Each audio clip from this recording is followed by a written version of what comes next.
First, I want to show how to export charts that show demographic data in NVivo, which we will need in our final data analysis report. We go to cases, then we click case classifications, and then I have the name here, which represents the attributes I imported at the beginning of the tutorial. I imported some attributes here.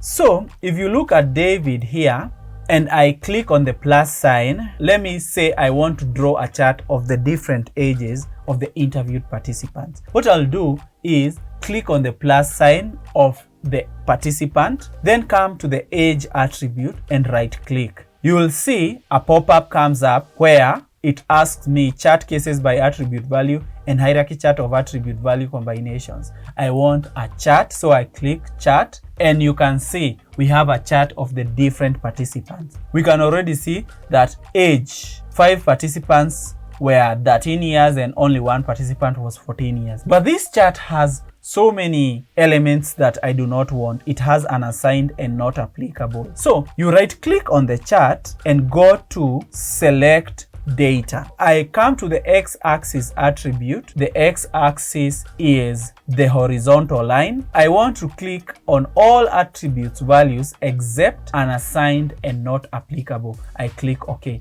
You can see unassigned and not applicable will disappear. I right click on the chart and go to edit labels, and I can edit the chart, like the top label, name, age. No, let's call this age of participants. Age of participants. And again, on the number of matching cases, I want to call this number of participants. Number of participants. Again, I click OK. Number of participants, age of participants. That's how you create charts for your different forms of demographic information in NVivo. Remember, you press Ctrl Shift and E to export this chart, and you can export it as age of participants. Let's save that one. If we go to our folder here and we double click, you can see this is the chart we just created. Age of participants, number of participants 13 years 5, 14 years 1. So that's how you draw charts in NVivo. There's another thing you can export in NVivo, which is